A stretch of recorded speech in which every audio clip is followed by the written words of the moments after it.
Cubicles and controllers, everyone. We're here after 2 months. 2 months. Again, my fault. Yes. Just as a guy who hasn't been, well, I've been playing games now, but I really have been on a drought for the first half of the year. And but I'm playing old games relative to what's out now. Oldish like what? We'll get into that. Come on, man. Slow down. Slow down. Where do you have to go?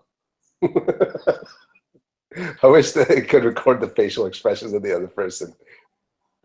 Anywho, it's Umair, and of course, Lloyd drinking a Slurpee. What up? What was I going to say? Anywho, E3 just happened, so we figured we'd do an episode and kind of get back to some consistency, because now that I have a stable job, I can start playing games again and not worry about life. Here we are. We're going to talk about what we liked at E3, what we didn't like, or just didn't care for. And we will also talk about the surprise for each one of us, something that was a surprise, and something that was just disappointing. And I guess so we'll start with the usual. What are you playing right now, Lloyd? I'm playing Zelda Breath of the Wild and Tokyo 42. Okay. I have no idea what that is. Of course you don't. So Tokyo 42 is like this GTA kind of isometric cityscape that it's very cool graphically. You're an assassin and you figure out ways to assassinate people within large groups of people and cops, and it's got this whole future. Is it a PC game?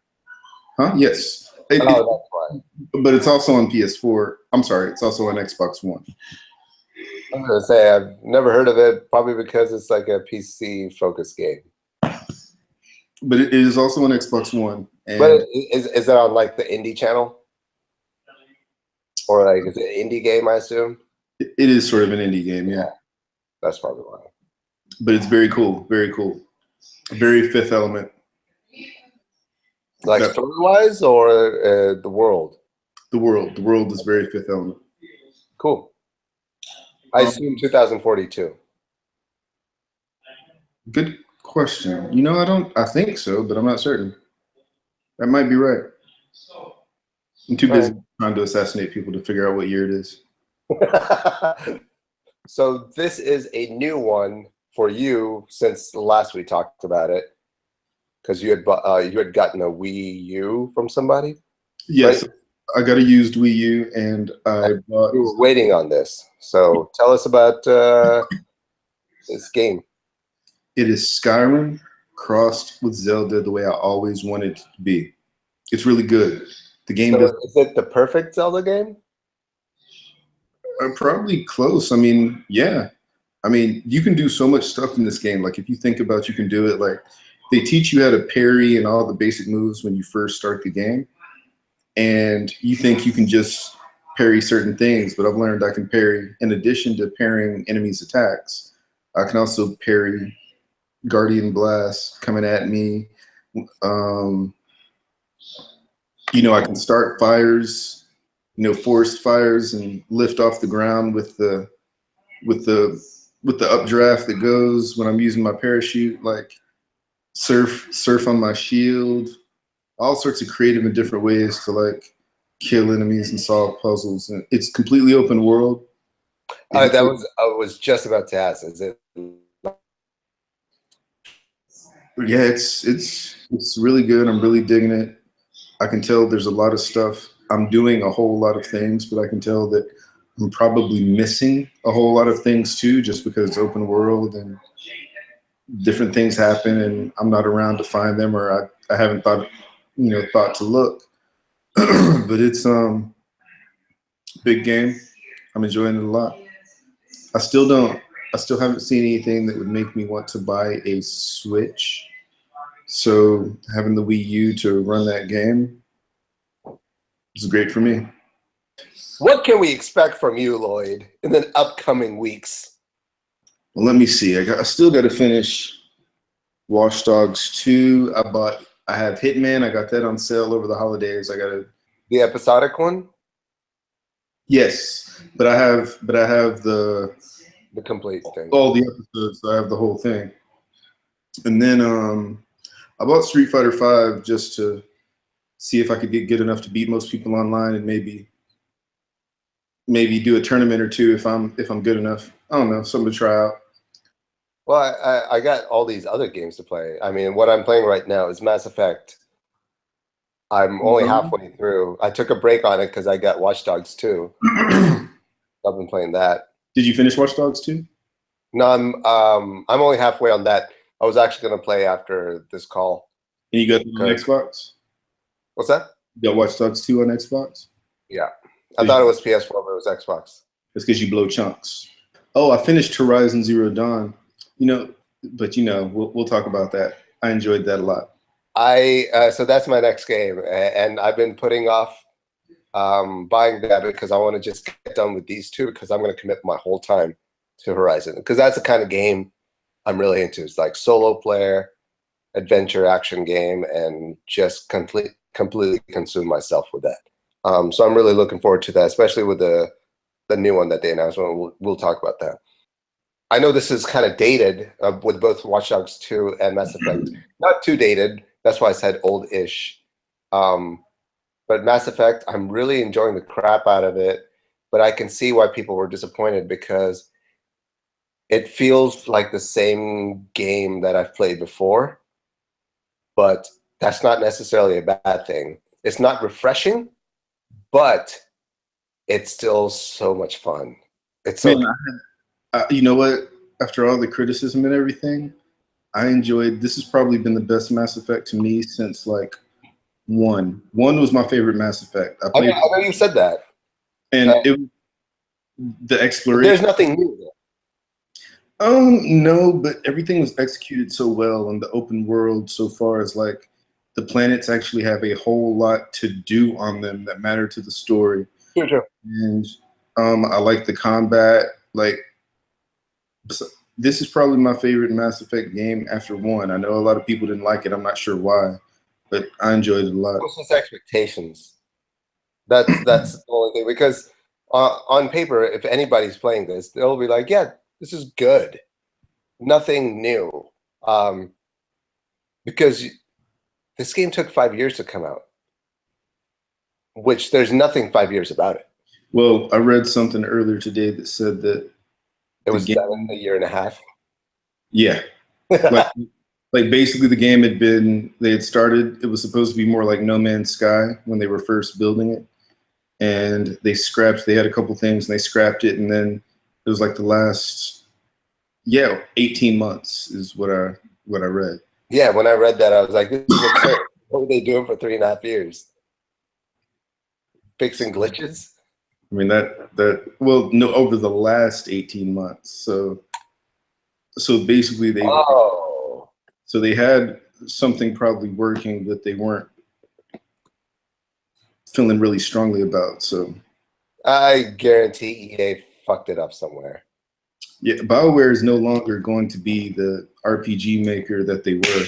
Yeah. We can get in that later, but I'm kind of sad about that because BioWare and Bethesda were kind of, where I went for RPGs, and I think BioWare under EA, they're going to become a science fiction sort of action game company with RPG elements. Yeah, guarantee BioWare had something interesting up their sleeve, and EA probably kept pushing back. That's why it took 5 years to come out. Yeah. And Watch Dogs 2 is good, and but it's enjoyable. There's parts of the game where I'm like, this looks really good, and then there's parts of the game I was like, it's a total sidetrack thought. GTA 5, man, that game still holds up visually. Yep. It's so good. It's been around for 4 years now. Yep. And it looks so good. And because I'm constantly comparing those kind of sandbox open world type games to Grand Theft Auto, and that series or that game GTA 5 is just next level, and they keep putting stuff out, which is just impressive. But anywho, let's get to the E3, man. Let's talk about this. All right, so E3, it was actually kind of mediocre to me. I mean, Bethesda's show, Bethesda could have just stayed at home. Their show was kind of weak to me. It was. EA's show was incredibly weak, but besides the Anthem reveal. And you know what? Anthem looked really cool, but I did some reading on it today, and I discovered that it's going to be a game as a service game, which means it's either going to be subscription, always online, free to play. It'll be like The Division or Destiny. So whereas I was really hyped. Exactly. Anthem looked like, even though it wasn't, a big RPG type of game, it looked like something I wanted to get into. But now I've notably cooled on it once I read that. Man, that's disappointing. Yeah, exactly. So I mean, so when I look back on the winners of the show, it was really kind of PlayStation and Ubisoft, but it wasn't like it was decisive. I mean, Ubisoft didn't show a whole lot, but Beyond Good and Evil 2, which they haven't really developed, they just announced it. But I will say, just a CGI trailer. Right, but the Assassin's Creed Origins looks cool. Yeah. And then PlayStation, again, they talked about a bunch of stuff they talked about last year, but the announcement of Monster Hunter World, a fully fledged console Monster Hunter, not 3DS or something, with those graphics, being able to play drop in, drop out co-op with your friends, playing Monster Hunter. Yeah, man. EA did have that one game, that co-op game, which I can't remember the name of right now. I can't think of the name. I'm completely blank on their thing. But yeah, so I mean, they're focused so much on NBA and FIFA and Madden. I was like, guys, come on. Yeah, this is E3, man. Can we leave the sports games? I mean, the guys that are going to buy the sports games are going to buy the sports games. They're not E3 people. They're not really going to care that deeply about, they can read about the features. I mean, on E3, you bring your innovative stuff, your big stuff. But I guess, Madden and FIFA sell a lot, so it makes sense. Like I said, so pretty much you had PlayStation, you had Ubisoft, Nintendo did their Mario thing. A lot of people hyped up about that new Mario game, which to me just looks like another Mario game. Yeah, I mean, pretty much.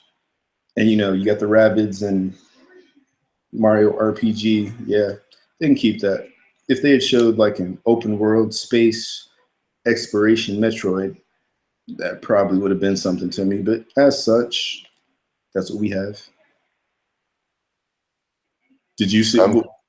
So the best games to me were Monster Hunter is multi-platform, but still Monster Hunter, Assassin's Creed Origins. Now there were a couple expansions, like the Horizon expansion, XCOM 2 expansion. Really hyped about those. But I mean, that was E3. It was pretty mediocre this year. I really liked Spider-Man, the demo they showed. I forgot about that. Yes, I am hyped about that. That looks cool. Only because it had a very Arkham feel in terms of combat, which I really liked. I was excited about Spider-Man, of course, God of War, which got pushed to 2018. Yep. I was a little peeved about.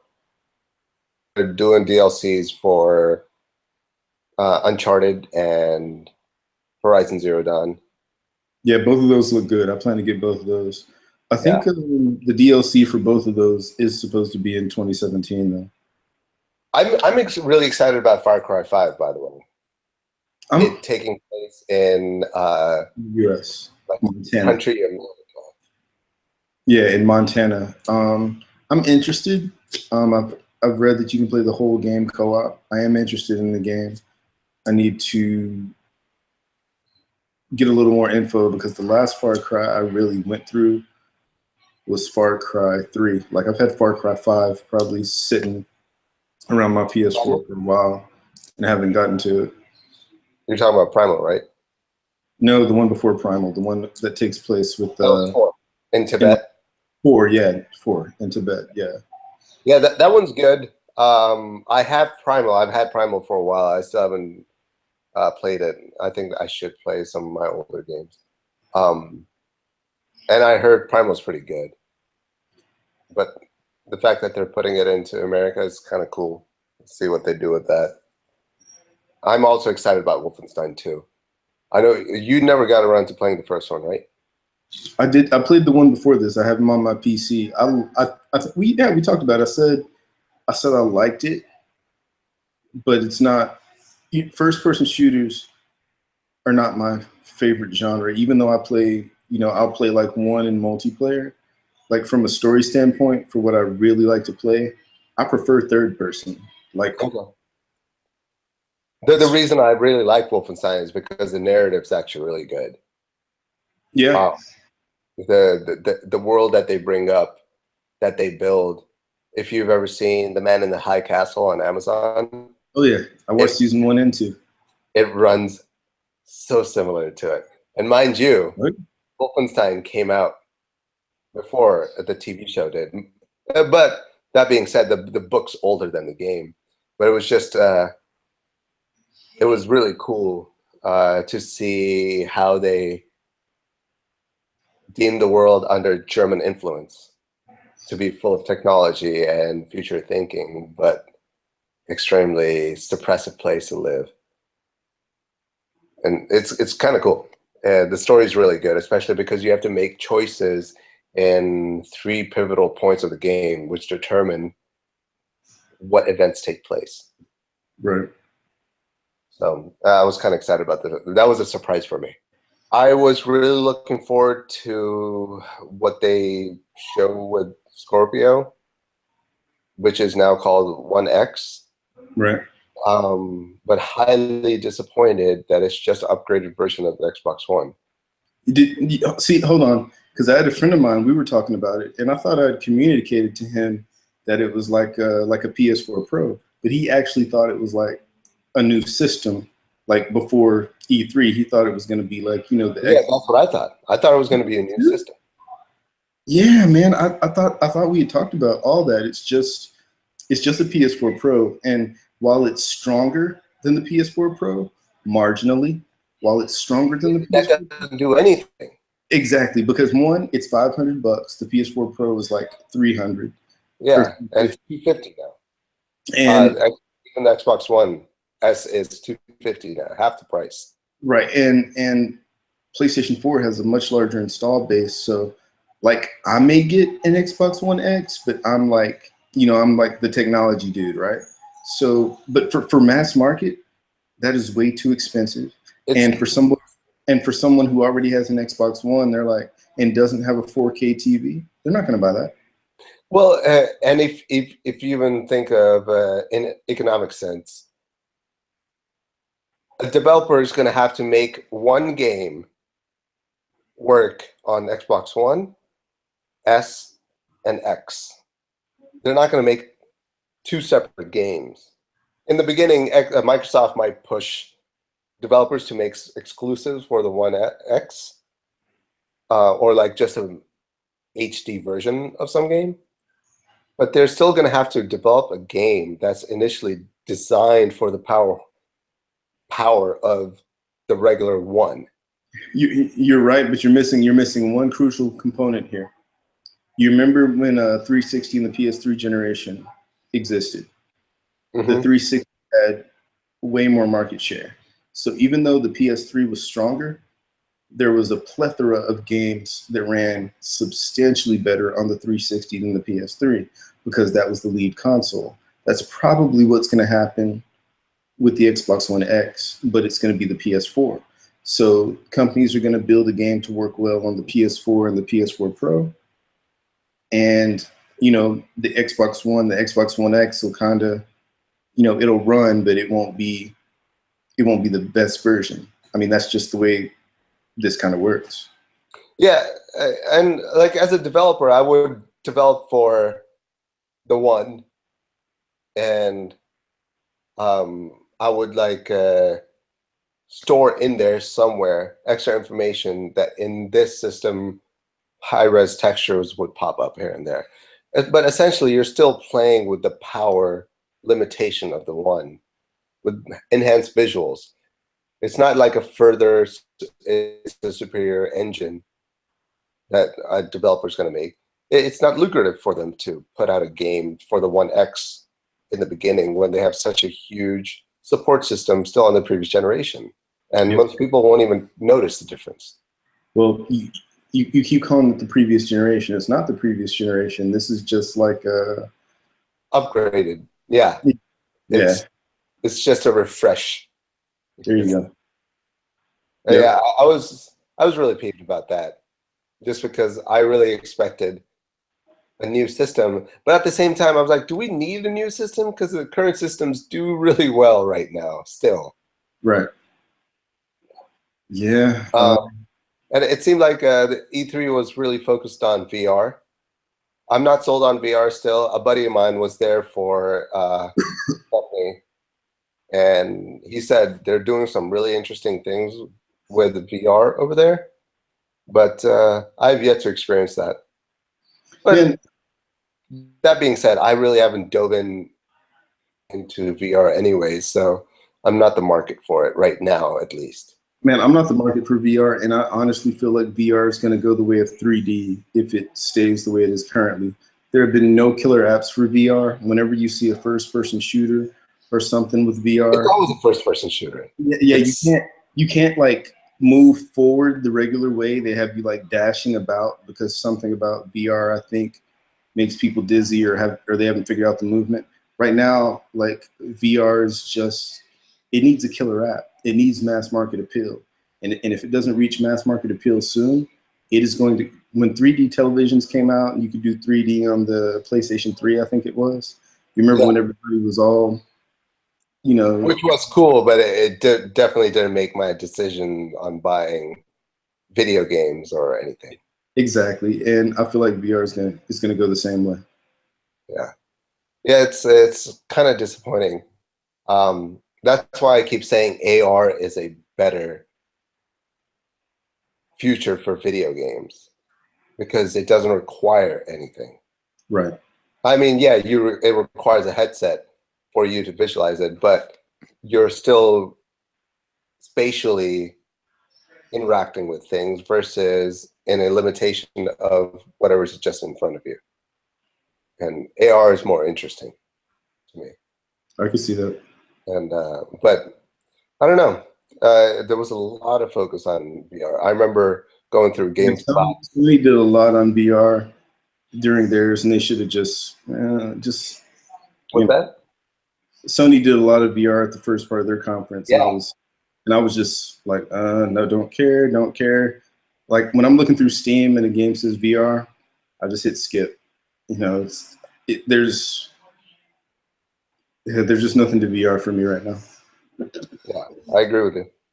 Well, so that's been the show. All right, homie. See y'all later. But yeah, we're going to have to work on.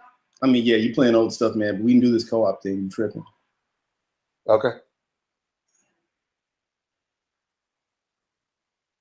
Really? All right, man.